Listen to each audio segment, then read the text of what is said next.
Hello students, this is your chapter number 6, refraction of light. Okay, last time हम reflection of light 9th class में पढ़ के आ चुके हैं. नाउ इस चैप्टर में हम रिफ्लेक्शन ऑफ लाइट पढ़ेंगे. ओके, रिफ्लेक्शन ऑफ लाइट पहले मैं आपको डेफिनेशन बता देती हूँ, उसके बाद फिर किस तरीके से ये प्रोसेस होता है मैं आपको बताऊँगी. Refraction of light means light changes its direction while going from one transparent medium to another transparent medium. अब लाइट का मतलब क्या, इसमें क्या होता है कि अगर लाइट क्रॉस हो रही है एक ट्रांसफर मीडियम से दूसरे ट्रांसफर मीडियम में, अगर लाइट क्रॉस हो रही है, लाइट क्या कर रही है, अपना डायरेक्शन चेंज कर रही है. कैसे? एक ट्रांसफर मीडियम से दूसरे ट्रांसफर मीडियम में. अब दो ट्रांसफर मीडियम मतलब क्या होता है कि फर्स्ट एयर है, जैसे अगर हमने लाइट को पास किया तो एयर में से ही पास होगी. एयर में से पास होने के बाद दूसरे ट्रांसफर मीडियम में पास हो रही है. दैट इज़ दूसरा ट्रांसफर मीडियम मतलब जैसे आपका ग्लास स्लैब हो गया, आपका मिरर हो गया, ओके, आपका वाटर हो गया, या फिर कोई भी हम लिक्विड लेते हैं तो क्या होता है उसमें से क्या हो रहा है, जैसे लाइट पास हो रही है एयर में से, कोई वाटर में सपोज पास हो रही है, तो क्या हो रहा है कि लाइट क्या कर रही है, अपने डायरेक्शन को चेंज कर रही है. That change in direction is called as refraction of light. आई बात समझ में? That change in direction is called as reflection of light. इसका मैंने आपको प्रैक्टिकल एक भेजा है व्हाट्सएप पे, है ना, तो आपने होपफुली आपने देखा होगा. अब किस तरीके से प्रोसेस होती है मैं आपको बताती हूँ. ओके, जैसे कि आपको रिफ्रैक्शन ऑफ लाइट, आप लास्ट टाइम हम पढ़ चुके हैं रिफ्लेक्शन, है ना, दोनों ही सेम वर्ड्स हैं. रिफ्लेक्शन में हम क्या पढ़ चुके हैं कि जैसे कि हमने लास्ट टाइम मिरर का लिया था.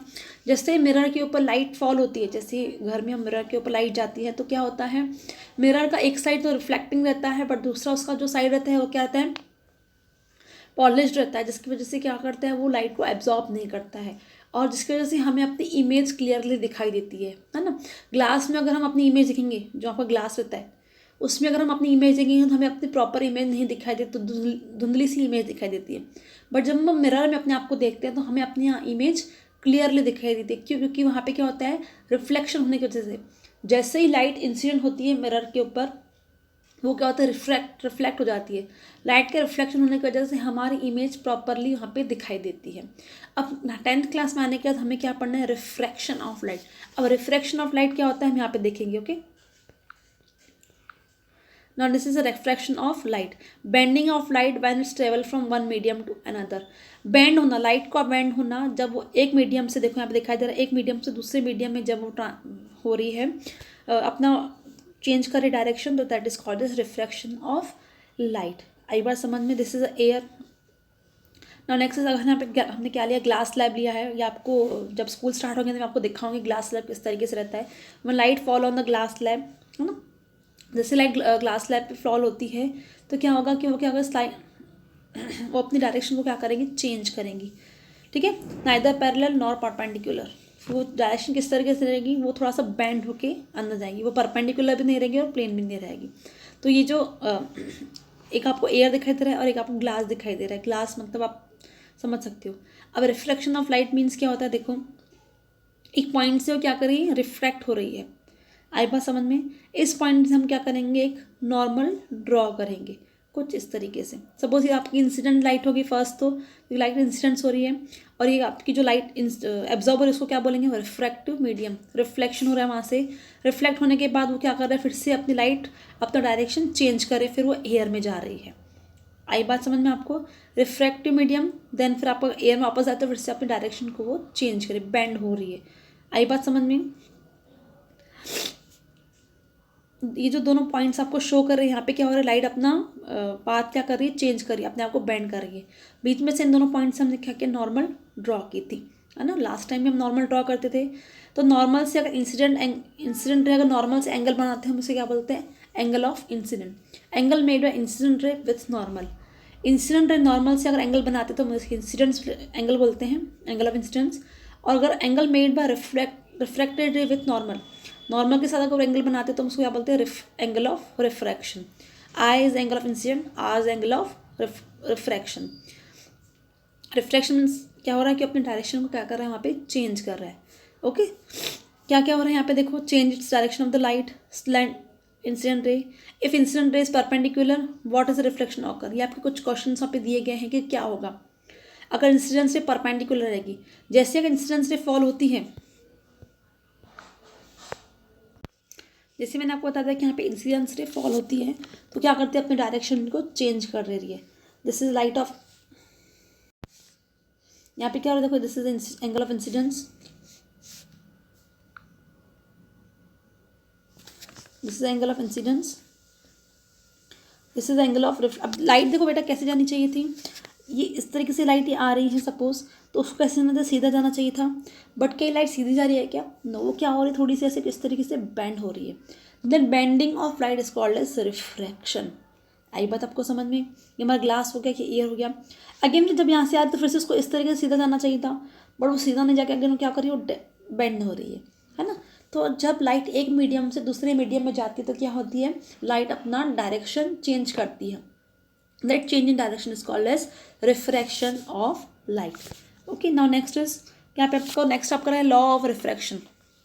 लॉ ऑफ रिफ्रैक्शन क्या हम यहाँ पे पढ़ते हैं, इसके पहले हम लॉ ऑफ रिफ्लेक्शन भी पढ़ के आ चुके हैं। लॉ ऑफ रिफ्लेक्शन में हम क्या पढ़ते थे, wait, what happen when the light, अब क्या हो रहा है देखो, लॉ ऑफ रिफ्लेक्शन हम पढ़ के आ चुके हैं पहले तो, कि लाइट अगर इंसिडेंट होती है देन उसमें वो क्या हो रही है, यहाँ पे रिफ्लेक्ट हो रही है, इंसिडेंट लाइट आ रही है, रिफ्लेक्ट हो रही है, कुछ रिफ्रैक्ट हो रही है या फिर कुछ एब्जॉर्ब भी होती है ना। तीन चीज़ें होती है, ये आपको मैंने उस टाइम में वीडियो फर्स्ट में बताया था। अब लॉ ऑफ रिफ्लेक्शन हम पहले लास्ट ईयर भी पढ़ के आ चुके हैं 9th क्लास में।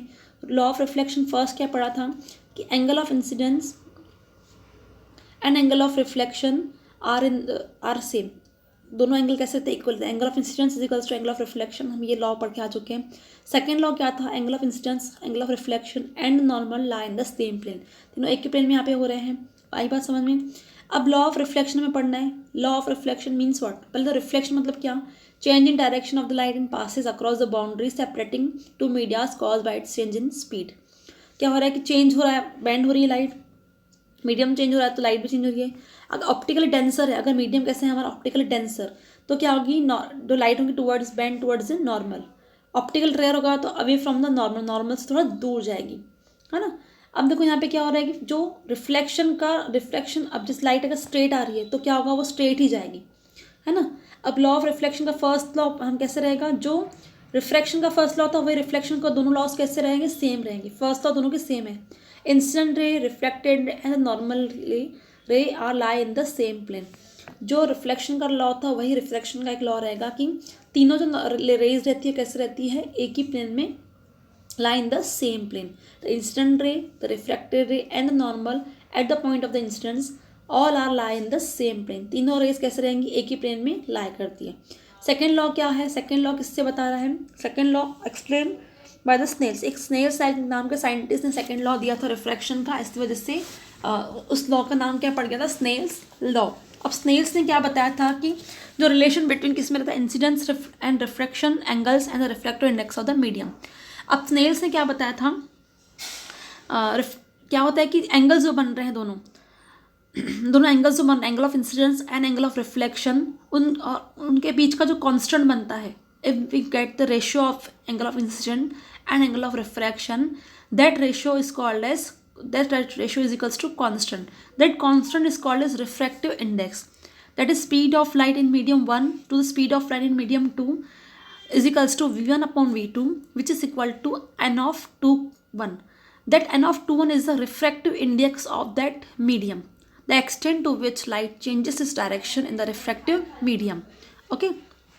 स्नेल्स लॉ ने क्या बताया था कि अगर हम साइन आई और साइन आर लेते हैं, if we take sine I and sine R, आपको आई एंड आर पता है, if we take the ratio of sine I upon sine R which is equal to constant, that constant is called as refractive index.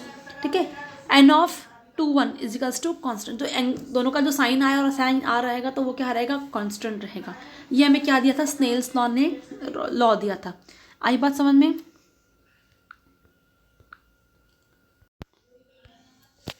ना refractive index, refractive index मैंने आपको बताया था कि refractive index किस चीज़ के ऊपर डिपेंड करता है, it depends upon the velocity of light in the medium. कि सपोज जैसे हमने ये एक मीडियम लिया था, सपोज हमने ये वाटर लिया था हमने यहाँ पे, अब लाइट यहाँ से फॉल हो रही है तो रिफ्रैक्टिव इंडेक्स ऑफ वाटर क्या रहेगा, चेंज रहेगा। सपोज हमने अल्कोहल लिया था तो उसका रिफ्रैक्टिव अब जैसे ही लाइट यहाँ पे फॉल हो रही है तो वाटर कितनी लाइट को एब्जॉर्ब करेगा। तो अब देखो जैसे हम अल्कोहल से लाइट को पास किया तो अल्कोहल कितनी लाइट को एब्जॉर्ब करेगा। जैसे जैसे डिफरेंट सॉल्यूशंस हम लेते हैं तो डिफरेंट सॉल्यूशन के अकॉर्डिंग वेलोसिटी ऑफ लाइट भी क्या होगी, चेंज होगी कि कितनी स्पीड से लाइट वहाँ से क्रॉस हो रही है। जिस तरीके से कि जैसे कि हम अगर सपोज मैंने एक खड्डा लिया था, एक बोर्ड लिया था, पतला सा बोर्ड था तो उसमें से लाइट ज़्यादा पास हुई, फिर मैंने जो बोर्ड था उसकी क्या थी विड्थ बढ़ा दी तो लाइट थोड़ी सी कम पास हुई, फिर से मैंने और विड्थ बढ़ा दी तो लाइट क्या हुई, थोड़ी सी पास हुई। तो ये क्या होता है ऐसे कि जैसे जैसे हमने मटेरियल को चेंज किया तो वेलोसिटी ऑफ लाइट भी क्या होती जाएगी, चेंज होती जाएगी। और रिफ्लेक्टिव इंडेक्स इसके ऊपर डिपेंड करता है velocity of light in the medium, किस मीडियम से कितनी वेलोसिटी कितनी स्पीड से लाइट क्रॉस हो रही है वो क्या शो करता है, रिफ्लेक्टिव इंडेक्स उसके ऊपर डिपेंड करता है। N is called as reflective index of the second medium with respect to first medium.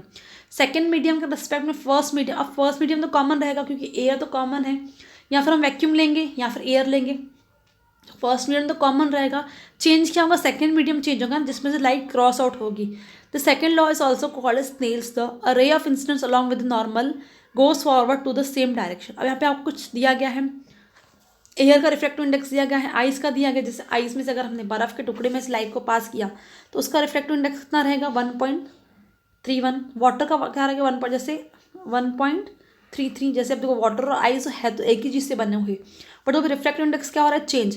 Water में स्पीड ऑफ लाइट चेंज हो रही है, फिर आइस में से अगेन उसकी चेंज हो रही है ना। अल्कोहल, कैरोसिन, इसमें से क्या होता है डिफरेंट सॉल्यूशन के अकॉर्डिंग रिफ्लेक्टिव इंडेक्स क्या होता है, चेंज होता है। Let's the velocity of light in medium 1 be v1। अब वेलोसिटी ऑफ लाइट क्या है बेटा, v1 क्या है, यहाँ पे दिखाई दे रहा है आपको v1 क्या है, यहाँ पे velocity of light in medium 1 की वेलोसिटी कितनी है v1, एंड मीडियम 2 की वेलोसिटी बेटा क्या है v2। Okay, as shown in figure 6.3 the reflective index of the second medium with respect to the first medium, second medium के according first medium with respect to first medium is equal to the ratio of velocity of light in medium 1 to the ratio of to the medium 2। v1 upon v2 क्या हो जाएगा, reflective index of medium 2 with respect to medium 1, 2 with respect to medium 1 मतलब 2 और 1 is equals to velocity of light in medium 1 to the velocity of light in medium 2। Okay, and अब अगर हम उसको उल्टा कर रहे हैं, v1 अपॉन v2 है, अगर v2 अपॉन v1 करें तो यहाँ पे इसका नंबर क्या हो जाएगा, चेंज हो जाएगा, दोनों नंबर कैसे ऑपोजिट हो जाएंगे। If the first medium in the vacuum then the reflective index of the medium 2 is called as absolute reflective index and is written as n। अगर हमने मीडियम क्या लिया, एयर ने लेके वैक्यूम लिया, वैक्यूम मतलब जहाँ पे कोई एक पार्टिकल भी एयर का प्रेजेंट नहीं रहता है, तो वहाँ पे क्या हो जाएगा आपका एब्सोल्यूट, उसको हम क्या बोलेंगे, absolute reflective index, and it is written as n. उसको सिर्फ हम क्या नोट करेंगे, एन, क्योंकि वहाँ पे एयर नहीं रहेगी तो मीडियम बनेगा ही नहीं, वहाँ से लाइट क्रॉस ही नहीं होगी। ओके, नाउ नेक्स्ट इज यहाँ पे आपको दिखाई दे रहा है, मैंने आपको रेयर और डेंसर मीडियम बताया था। अब देखो यहाँ पे क्या होता है, ये आपका डेंसर मीडियम है, क्लास लैब डेंसर, इसको क्या क्यों बोला गया है, क्योंकि इसके मॉलिक्यूल्स कैसे क्लोजली पैक्ड है ना। और एयर क्या है, रेयर और मीडियम है, क्योंकि उसके एयर में जो मॉलिक्यूल्स प्रेजेंट रहते हैं कैसे रहते हैं, दूर दूर प्रेजेंट रहते हैं।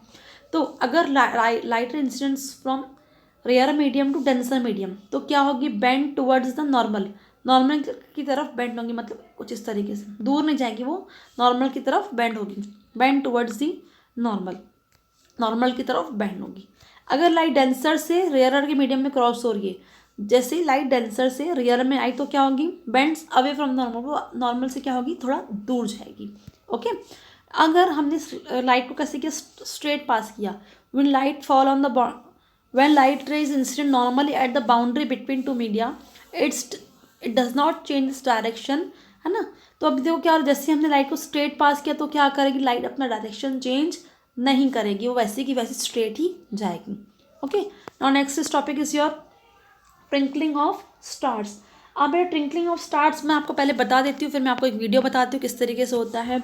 अब देखो ट्विंकलिंग ऑफ स्टार्स का मतलब क्या होता है कि ट्विंकलिंग स्टार्स कैसे रहता है, जैसे अगर वेट तो चलो मैं कंसेप्ट को बता देती हूँ।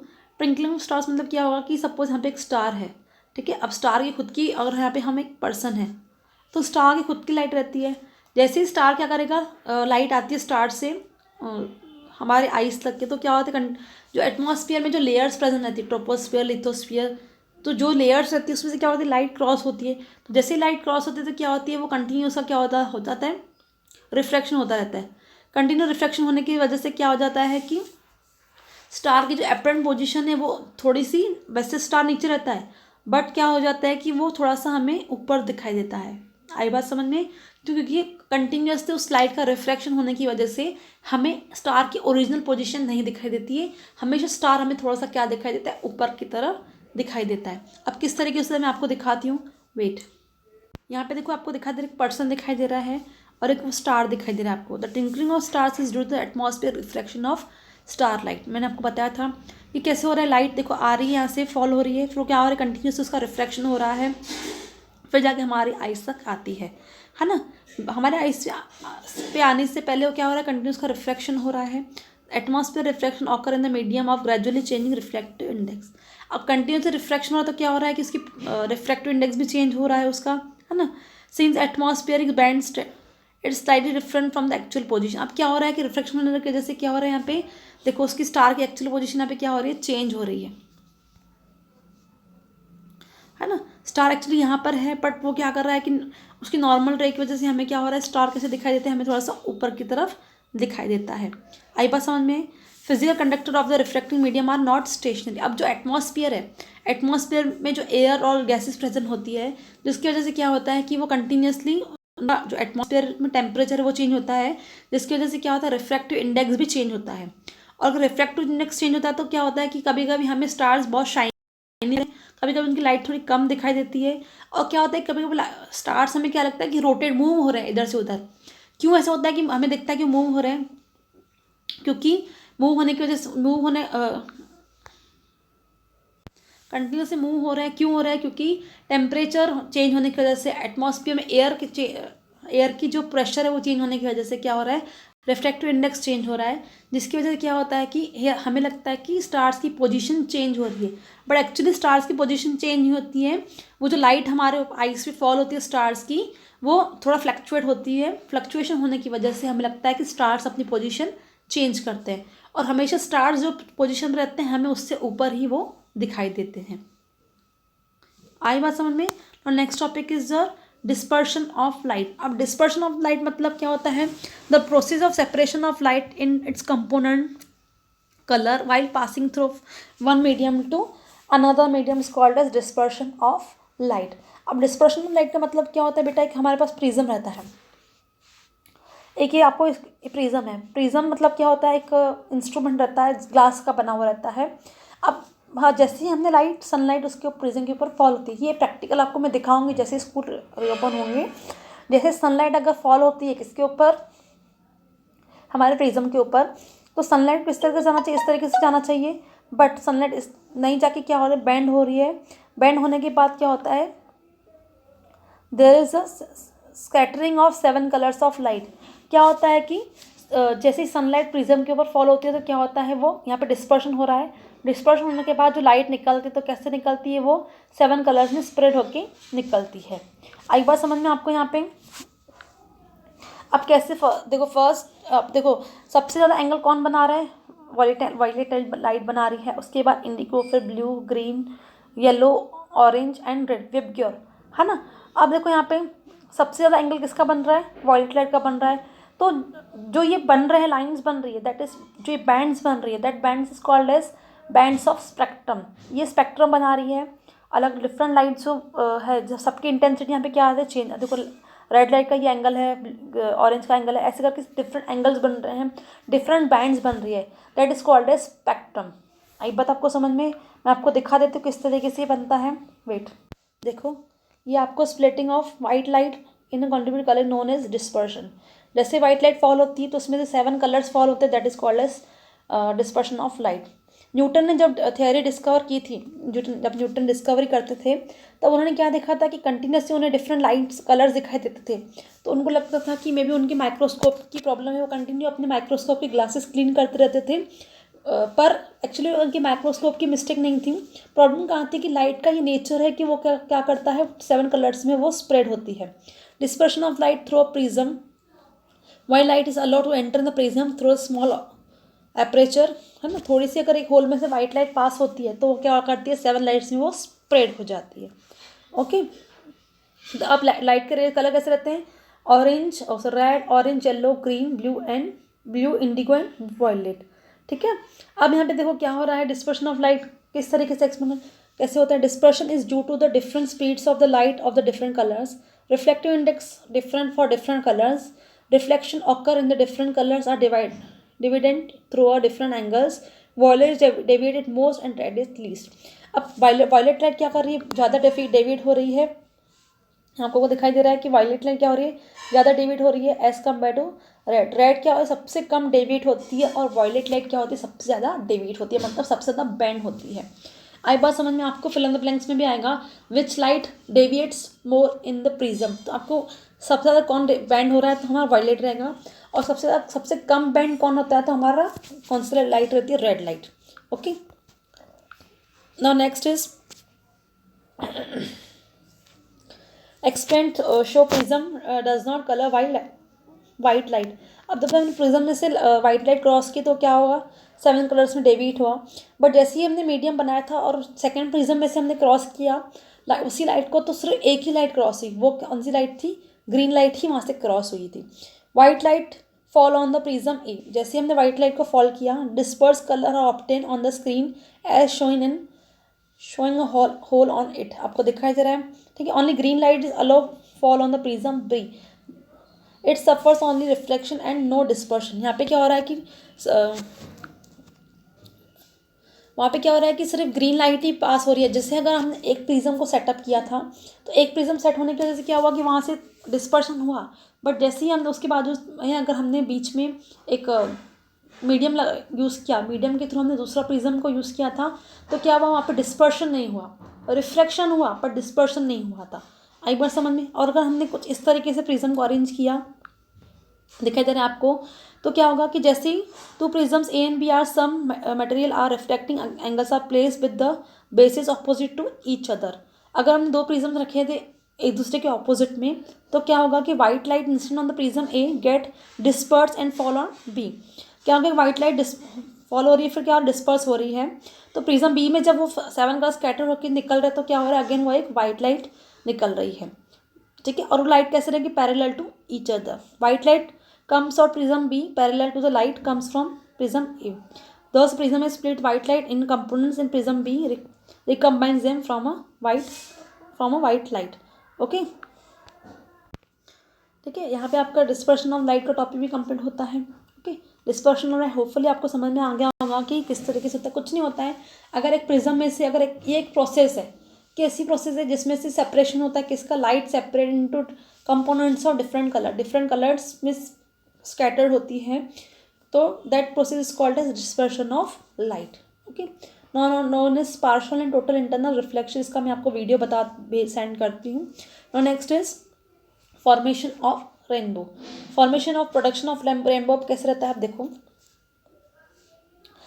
ये आपका एक जो आपको ब्लू शो कर रहा है, ये क्या है, आपका एक वाटर ड्रॉपलेट है ना, ये आपका क्या है, वाटर ड्रॉपलेट है। ओके, अब water droplet is act as a prism.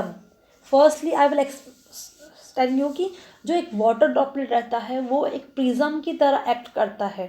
आई बात समझ में।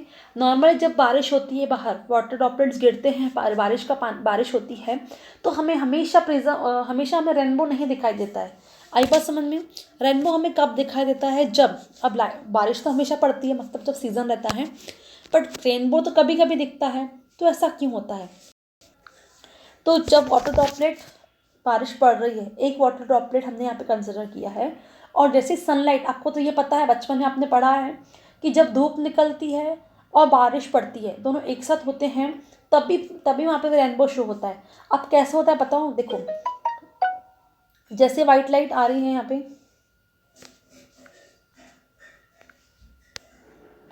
वाइट लाइट सॉरी जो आपकी सनलाइट है वो यहाँ पे इंसिडेंट हो रही है कुछ यहाँ पे, ये एक पॉइंट पे है ना, यहाँ पे, तो वाइट लाइट यहाँ पे इंसिडेंट हुई।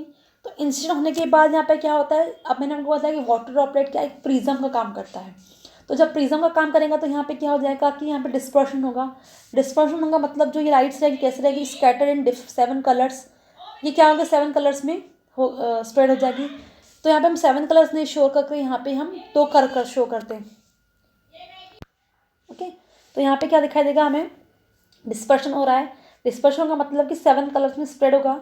7 कलर्स नहीं शो करके हमने यहाँ पे 2 कलर्स ही शो किए हैं कुछ इस तरीके से, है ना।